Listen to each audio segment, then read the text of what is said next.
Hello. Hi.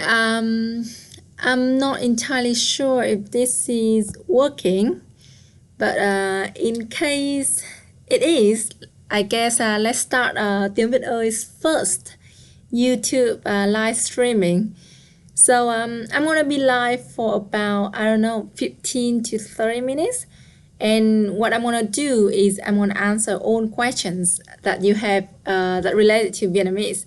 So if you've been trying to learn Vietnamese for a while, and if you have any confusion or anything that you don't understand, then this is a perfect chance to, have a free lesson. Ask me, and I'll try my best to answer. Just so you know, I've been teaching Vietnamese for nearly 6 years now, so I think I know quite a lot, but I don't have the answer for everything, but I'm gonna try my best. So test me.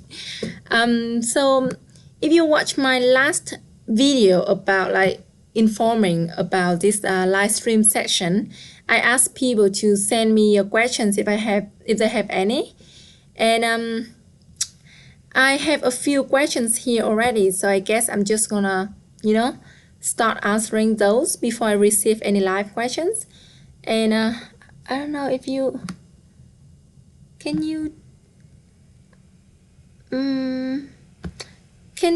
I wonder if you can have a live chat with me. This is my first time using this, so I'm sorry if I sound an amateur. But yeah, I think I just turn on the live chat. So you have any question, you just type it somewhere. Okay, so question number 1. This is from other people, not from the people who are watching the videos, but I'm sure you can learn, one or few things through other people's questions. Someone asked me about the meaning of, here, I'll turn on this for you. Yeah. Someone asked me about Chào Tom và Greg. Good to see people here. Okay, so Tom and Greg, I hope I'm pronouncing your name correctly. If you have questions, just type it here. I can see it now. I'm just gonna start with this question that I received a few days ago about the meaning of nhé. You can see the screen, right? Nhé and đi at the end of a sentence. So if you live in Vietnam, these two words are probably like the two things that you won't get taught in a proper lessons, but you will hear it a lot.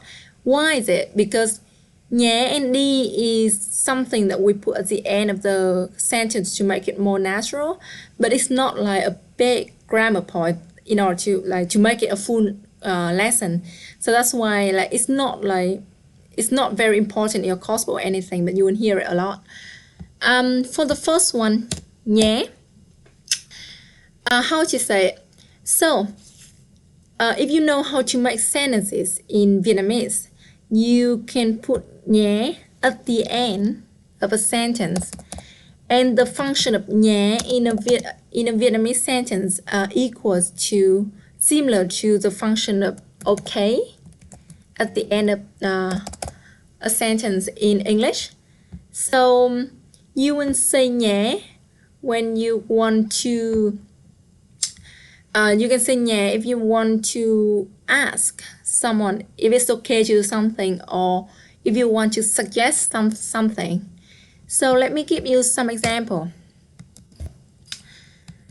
For example, if you want to suggest something, you can ask, let's go for beer together, okay?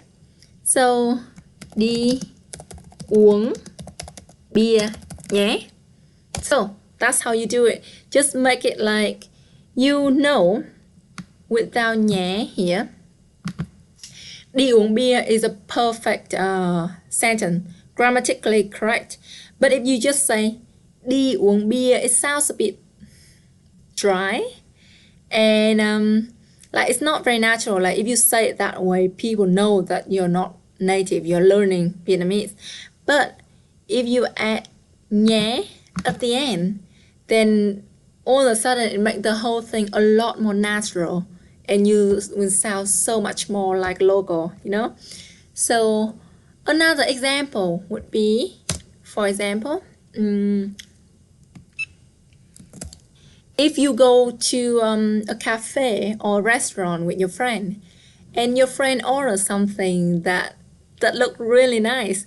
I do this all the time, and sometimes I annoy my friends. But when someone have ordered something that I don't have, but looks really good, I always try to, you know, ask them to let me have a taste of their food or their drink or whatever. So in that case, I can say em uống, which is to drink, or em ăn thử nhé. So thử, literal meaning is to try something, and nhé in this case would be like I'm gonna try it. I'm gonna try your drink or your food, okay? So in the end, nhé at the end of the sentence means suggesting something or asking if it's okay to do something, similar to okay in English. Any questions? Does it make sense? Okay, I will just pretend that you all say it makes sense. Okay, the next one. Đi. So đi is another word that we put at the end of a sentence. So what's the function of putting đi at the end of a sentence? Đi is like you use to make a request, or also can be a suggestion.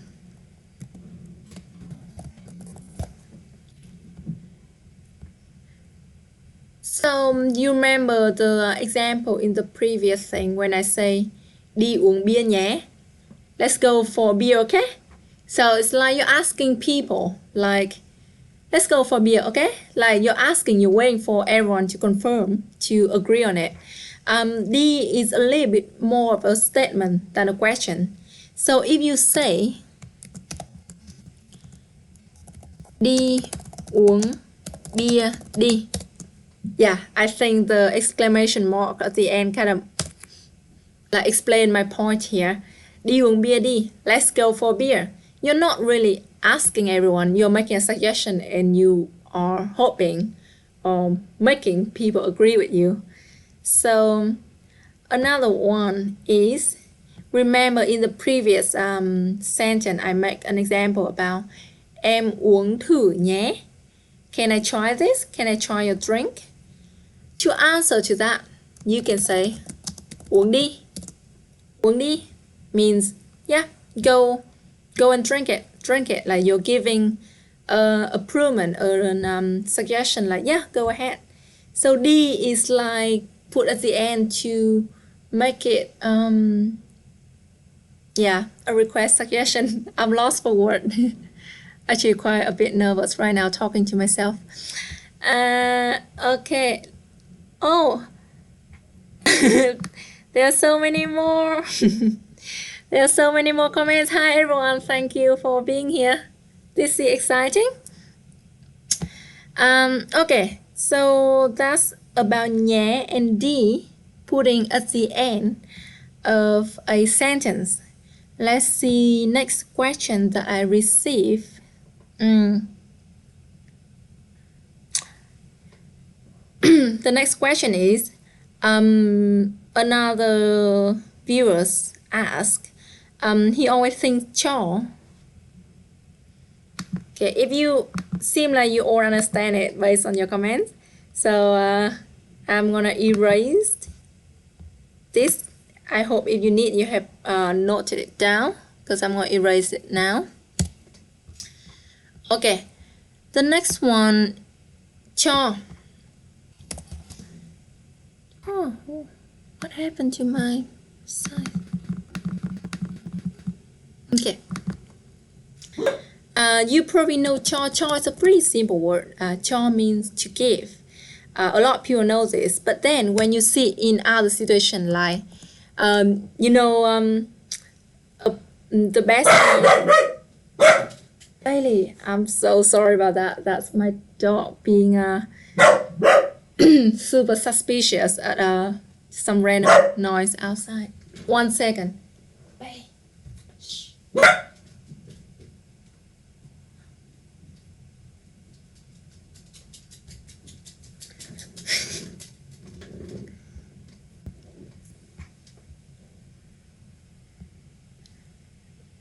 Dùng để thế nào? Okay. Okay, that would mean the next question. Then I just received a live question. I'm gonna explain that right after this. Right after I finish cho. Okay. By the way, I'm sorry you. Yeah, my dog is can be annoying sometimes. Sorry, you just posted the question there. Can you tell me how to say your name, because it's only in a Chinese letter and I don't really know how to pronounce it, but I would like to call you with a name. Anyway, cho. So cho is to give, but if you know how to make an order in Vietnamese in a polite way, then you will know this structure: cho plus pronoun, and then a number, and then a noun, whatever you want. For example, cho tôi một bia Hà Nội. So cho here means a different thing. And then you can have also, if you're ordering a taxi and you're in a taxi, you can say cho tôi đi phố Huế. So this is another cho.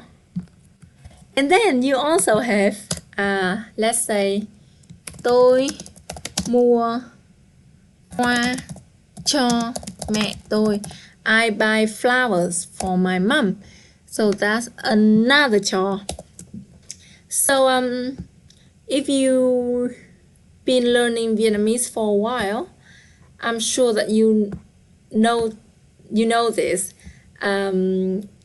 There are a lot of words like this in Vietnam where like one word can have like many different meanings, and many of my students has complained to me about this.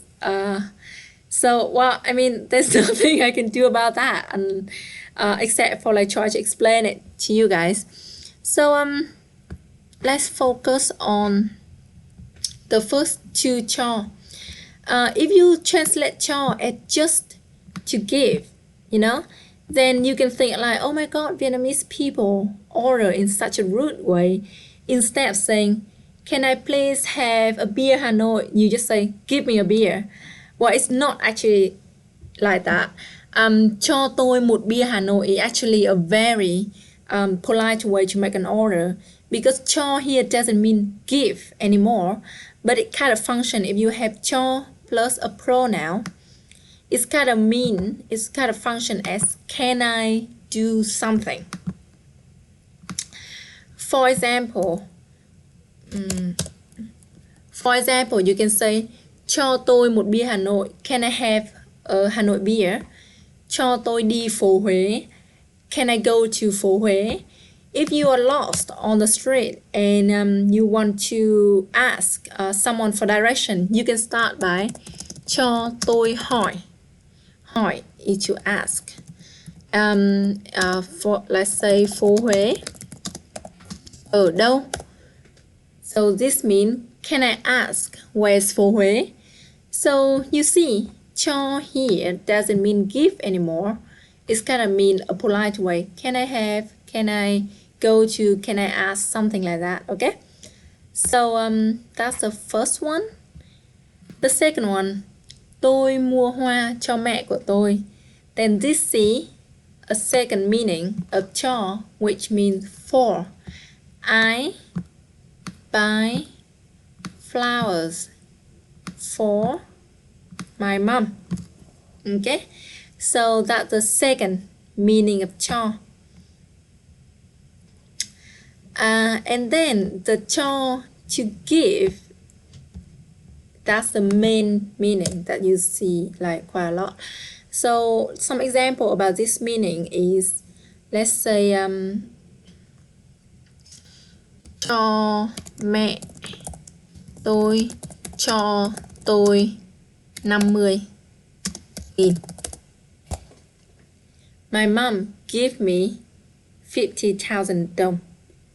However, you need to distinguish this cho with which means give with the meaning of give in English, because in English you can give in two ways, like someone give you something like a present and then you can keep it.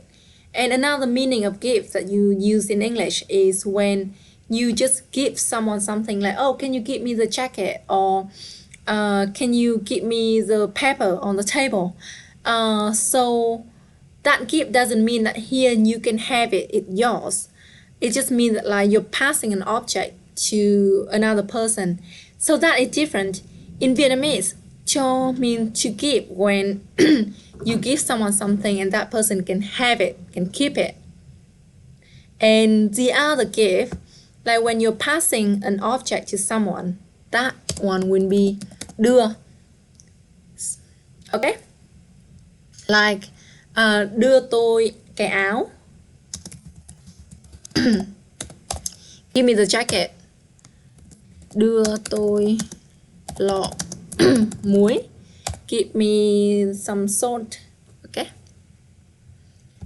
So that is the cho. In short, cho can have three meanings. It might have more if I have time to, sit down and write down everything. Then I probably would find more meanings of cho.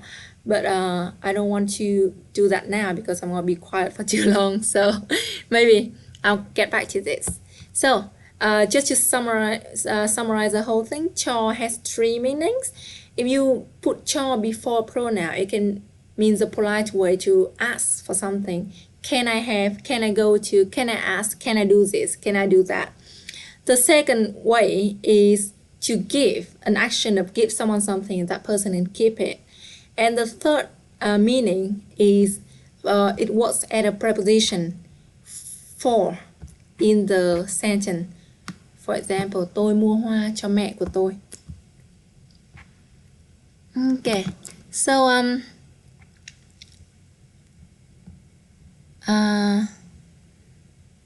back to Aline. Hello, Aline. Back to your question about, chào Minh Đình. We talked earlier today. How to use để. Dùng để như thế nào? Again, I'm going to erase all of this.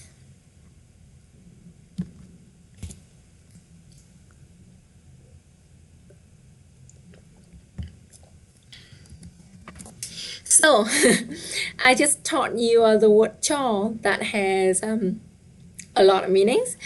Để is another word like that in that situation that also have a lot of meanings.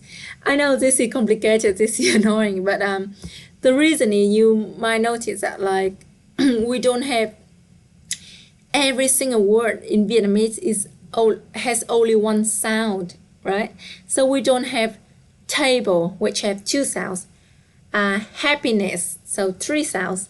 All Vietnamese words have only one sound, so that's why the amount of words that we have in Vietnamese are a little bit more limited than English or maybe some other languages. That's why one word in Vietnamese have to carry a few different meanings in order for us to, to be able to explain everything. So that's the reason why it's very difficult. So they also have a lot of meaning. Okay, the first meaning, you can put để in between two phrases and it will function as in order to. Some example. Okay, what happened recently? Okay, I will give you this example. Tôi học cách livestream trên YouTube để trả lời câu hỏi của các bạn. I'll write it down.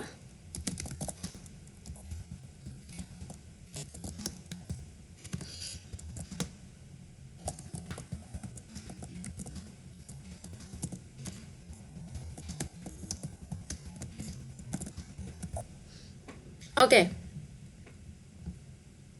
I learned how to do live stream on YouTube in order to answer all your questions. So that's the first meaning, in order to. Let's do another example.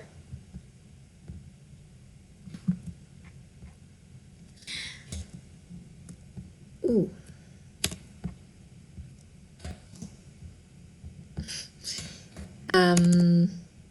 Ok, con chó của tôi sủa để gây sự chú ý với tôi. Okay, this is a difficult question, example. Con chó của tôi, I'm sure that you know it. My dog, sủa, what she just did earlier, bark. Để, in order to, gây sự chú ý. This whole phrase means to draw attention. Với tôi means with me. So she literally doing it right now. So my dog barks in order to draw my attention. I think because I've been, here on live and been ignoring her, maybe. So that's another example about để being used as in order to. So you see, you will have the first phrase, the first clause as the reason, and the second clause as a result. Okay. So the second meaning of để can also be used as a verb, to leave or to put. Some more examples. If you just get to the restaurant and you realize that you have left your wallet home, you can say tôi để ví ở nhà. So để here mean I left my wallet at home. If let's say if you're having a friend, having someone to move, and putting furnitures everywhere, you can ask your friend, because you don't know where that friend wants everything, right? You can ask him or her. Let's say để TV ở đâu? Where to put the TV? And your friend can answer để TV ở trên bàn. Leave it on the table. So you see, để to leave or to put.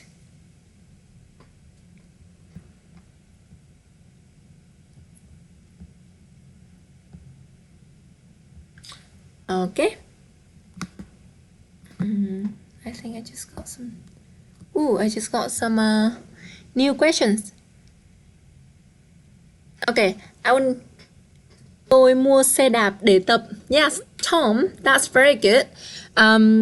If you want to be more specific, you can say tôi mua xe đạp để tập thể dục. Tập thể dục in Vietnamese mean to do exercise. So it will be more specific if you say tôi mua xe đạp để tập thể dục, because để tập is to practice, and practice can mean many things in Vietnamese. So tập thể dục will be more specific. Để không có thể nói để không thể ở đầu câu không? Aline, do you mean like can you say để can't be put at the beginning of a sentence? Is it what you mean? Well, I'm not sure I understand your question correctly, but if that is what you mean, then you can put de at the beginning of the sentence, just like the two these examples I just said. However, if maybe you were referring to maybe you were referring to the first meaning of de, which is in order to, right? Yeah, must be. I guess so. So in that case, you can also put de at the beginning of the sentence. Let's say để giảm cân, tôi phải tập thể dục rất nhiều. In order to lose weight, I have to exercise a lot. Okay? So it's just like if you just change the order of the sentence, you can put de at the beginning of the sentence too. They actually have a few more meanings also. I have to think about it for a bit.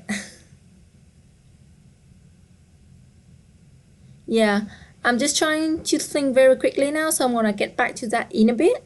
Because again, I don't want to be sit here and be quiet for too long. So I'm gonna move to the next question. Are there any bookshops or websites that sell Vietnamese books and can send them overseas? Oh, for Kale, I'm not sure.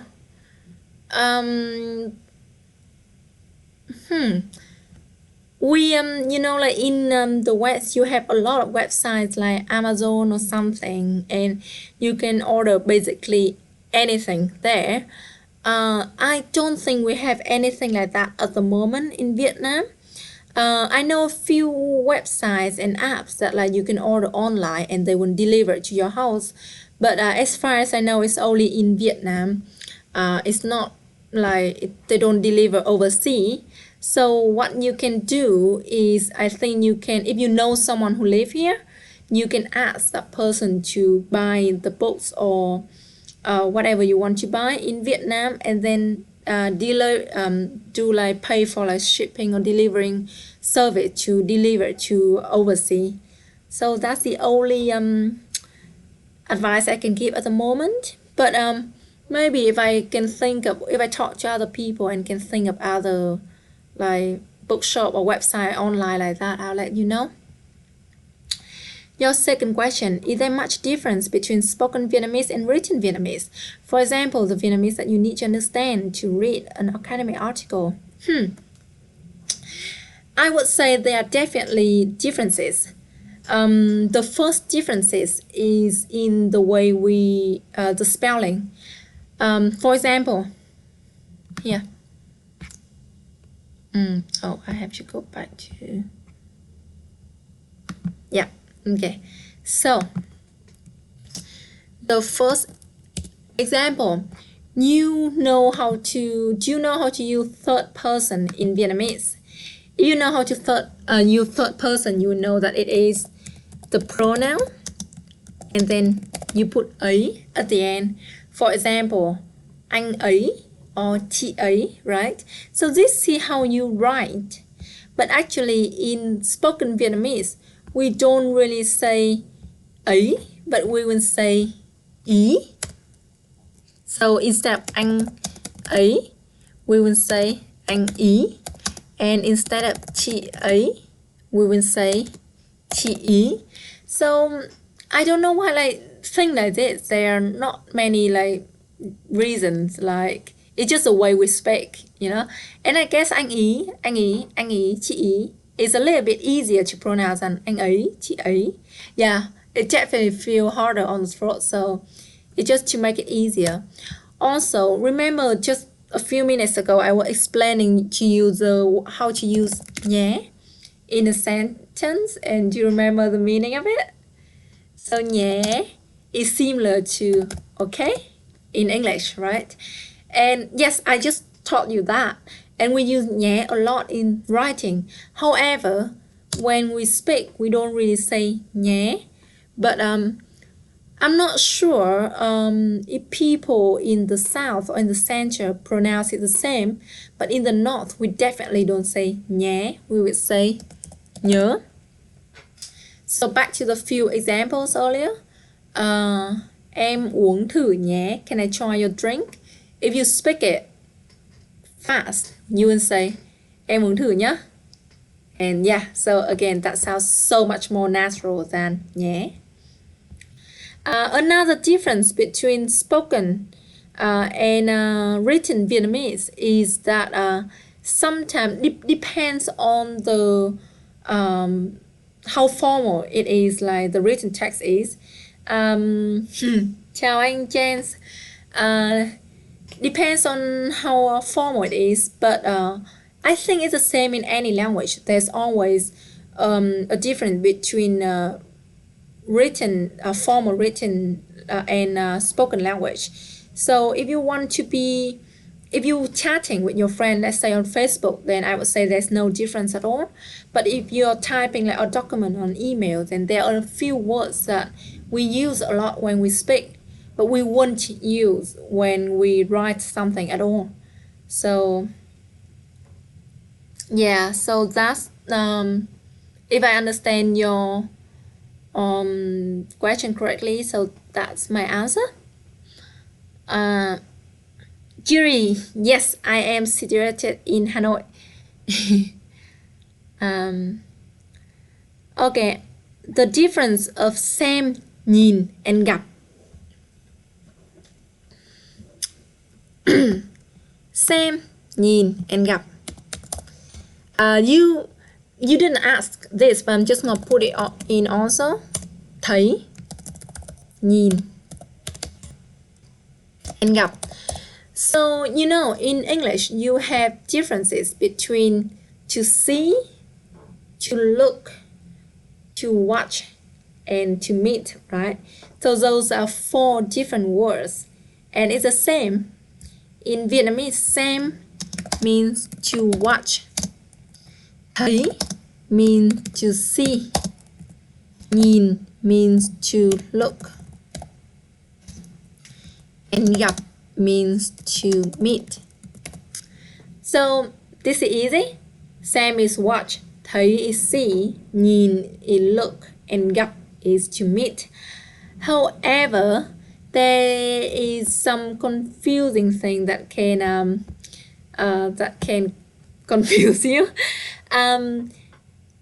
We use xem in some xem means watch, right? But we use xem in some situation that you wouldn't use for watch in English. Let's say you can say đọc sách, which is to read a book, but in Vietnamese sometimes we can also say xem sách. Another example is this one will be useful for you, I think. If you go into a clothes shop, for example, and I'm sure this happened to you a lot, some girl will just like, you know, the staff there will just go out and then follow you everywhere, which is a bit annoying. But if that happens, you can tell them anh or chị chỉ xem thôi. I'm only, chỉ means only, xem watch. But in this case, if you translate to English, then it means I'm only looking, right?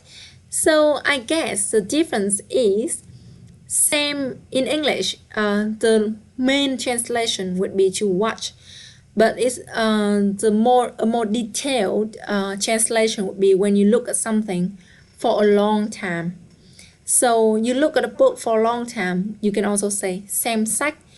You're in a shop and you're looking at the clothes, you don't look at it and then turn away, but you look at everything for a period of time. So that's why we also say xem quần áo.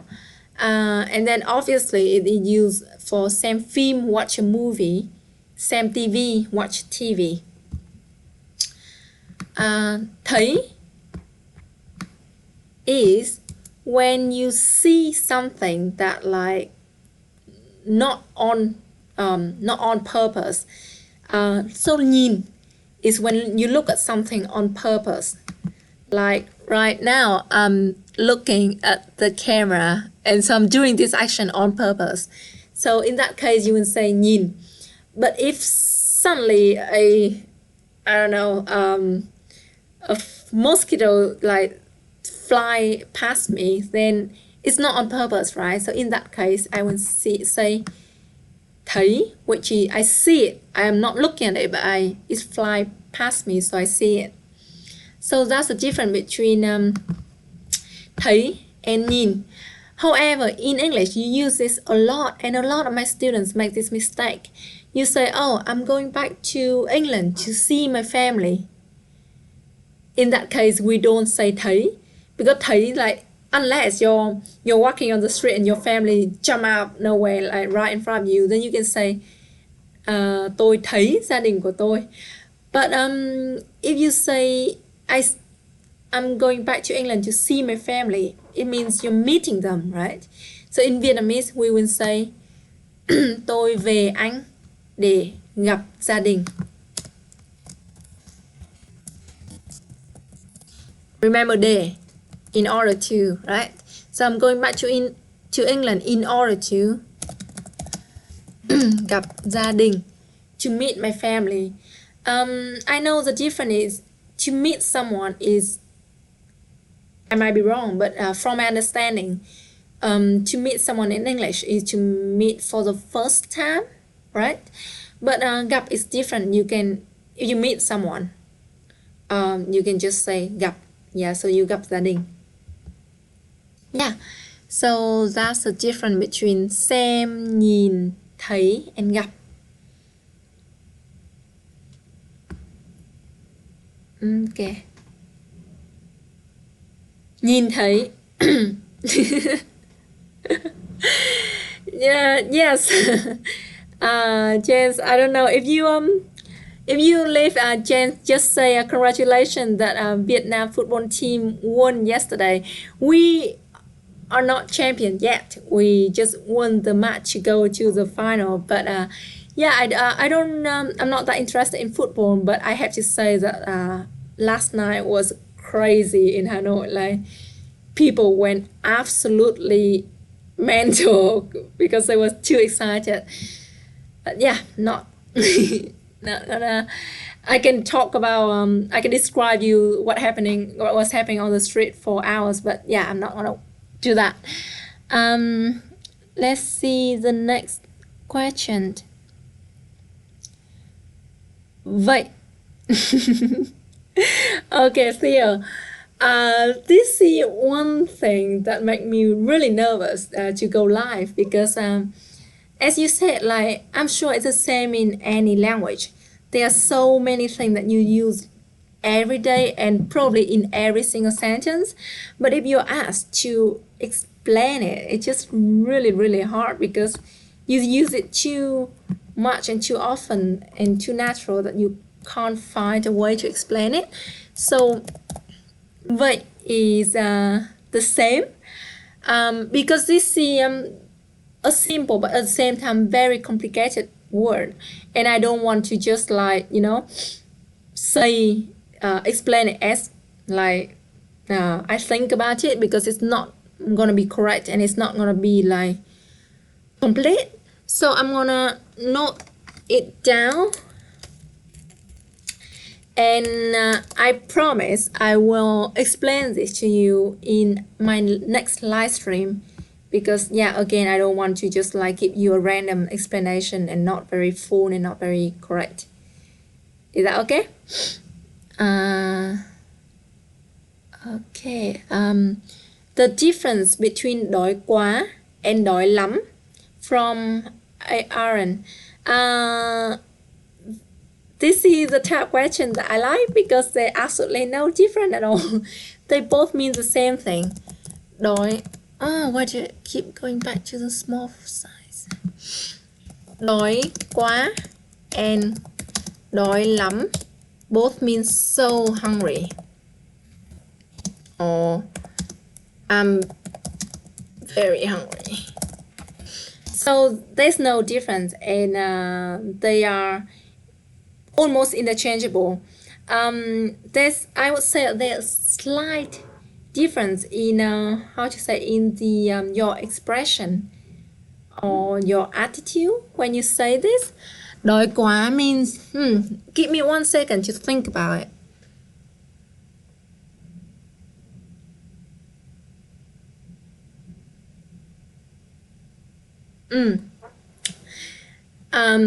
This is the quickest thing that appeared in my head, and the same with the word earlier. Vậy, it might not be the full answer. It might be just a part of a big picture, but I'm just gonna give you that small part now, and then when I can think of a whole picture, then I'm gonna explain it more later.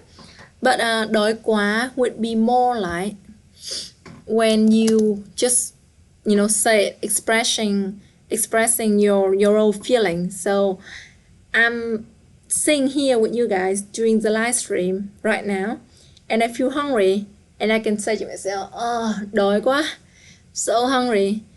But đói lắm, one of the situation is I would use it more often when someone mentioned đói first. Like if one of you comment right here and ask me, are you hungry Lan? Em có đói không? Then I can say, đói lắm, like I'm so hungry. So that is like, again, the small part of the full picture. There are more small difference between these two again, but again, it's not that important unless you're advanced. So I can again, if you want, I can go back to this. I'm just making a note right now. Làm em quá.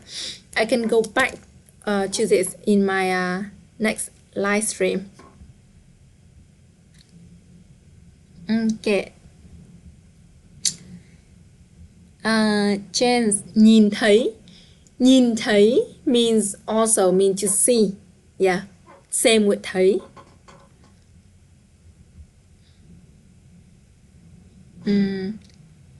Back to Aline. Ngắm. Ngắm is more like when you admire something. So right now I'm looking at the camera. Em nhìn camera, but I'm not ngắm. I'm not admiring it. It's a pretty normal laptop camera, nothing to admire.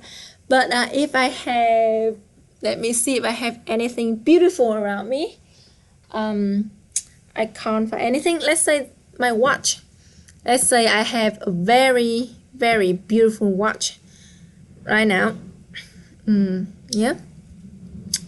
And I just bought it, and it's so beautiful. I can't stop looking at it. So I will just be like this for the whole day. And then in that case, you can say, em ngắm điện thoại của em because it's so beautiful and I'm admiring it. So you can ngắm like a statue. You can ngắm a painting, a picture. You can ngắm a building, a scenery, anything that is beautiful that you admire, then you use ngắm.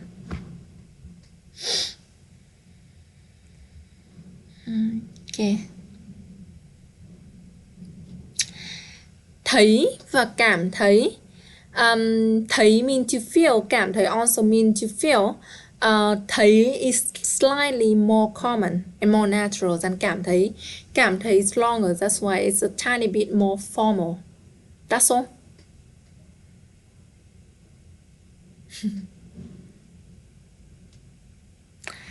I wonder if the difference between xem and nhìn is related to the difference in classical Chinese.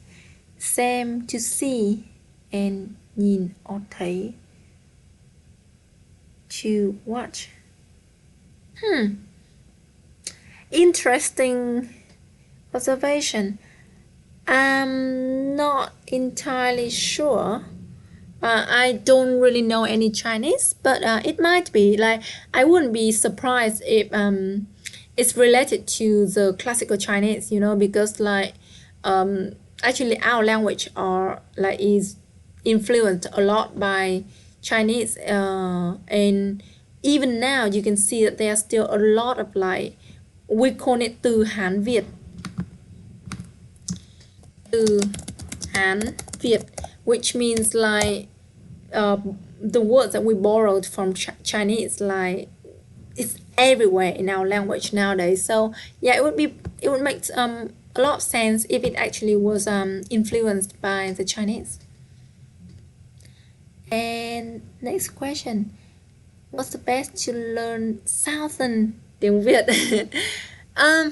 The best way, I would say the best way is to learn a language somewhere is to actually live there and to just talk to people there to learn the accent. If you're not living in Ho Chi Minh City and can't live in Ho Chi Minh City, I can recommend two things. One, if you're not living in Ho Chi Minh City, okay, so you can only like do online lessons. Then there's a channel. There are two channels on YouTube actually that they do Southern Vietnamese. The first one is SVFF, Southern Vietnamese for Foreigners, and the second one is Learn Vietnamese with Annie's.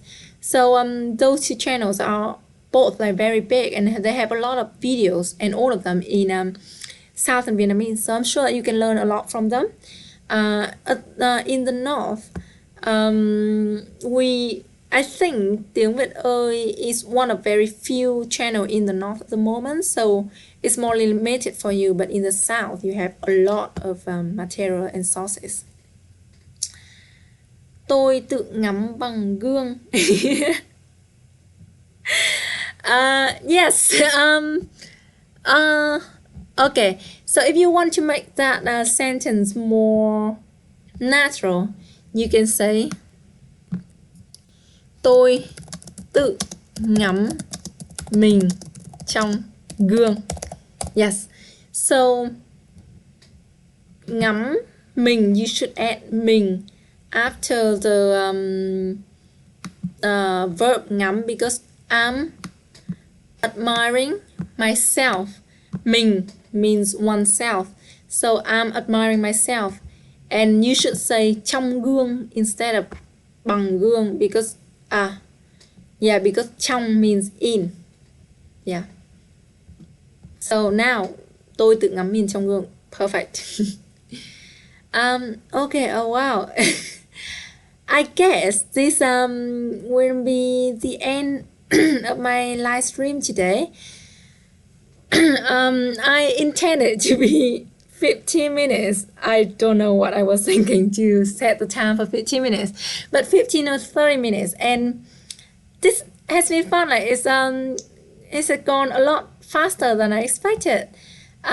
So yeah, I guess it's went alright, right, everyone? Like, I mean, is my video like, is the quality good and is the sound good for you? Like, if it's not good, like, please comment or like give me any feedback or something, because I will try to improve it in the next video. And so, as I said, I'm intending to do this kind of live stream twice a month, and I was gonna do it every other Wednesday at 9 p.m. but apparently a lot of people are not available at 9 p.m. So maybe I will do it at a different time every week. No, I mean every time I do live stream. So in that case, different people can in different places can watch it. Yeah, so maybe you can also comment to let me know what time would work best for everyone, and maybe I will based on the general vote. You are very welcome, guys, and thank you so much. Oh my god, like I'm having 20 people watching this. I expected like less than 5, but so this has been, I'm very grateful and I'm having a great time. So thank you everyone for being here with me, for not letting me just being on my own and talking to myself.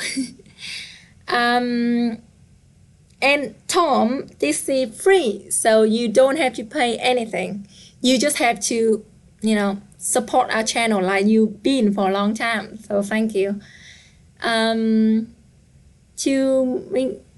Next time 200. I don't know if I would want 200. It would be too stressful. I'd be so nervous. Hello Hoa. While my manager is also watching me. A bit weird. Thank you. And to Aline, I study phiên dịch, tiếng Anh phiên dịch, if you understand it.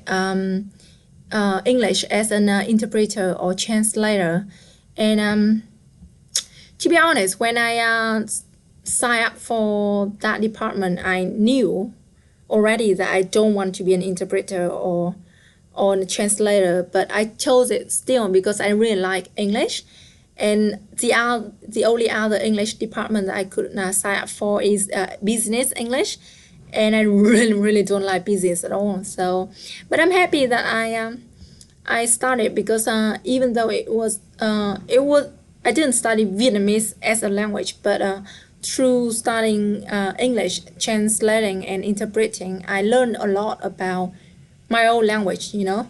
So I'm sure that it helped a lot in my teaching. That's my last 5-6 years of teaching. Yeah. So okay. So again, thank you to everyone, and I will see you hopefully. Let me look at the calendar. 2 weeks from now will be the 7th of January, and the time might be different. So I don't know, is there any way for me to inform you about the time without making a whole other video? I'm not sure. Anyway, I will find out. And I will hope to see you in 2 weeks. Bye everyone, and good night if you live in Vietnam. Bye.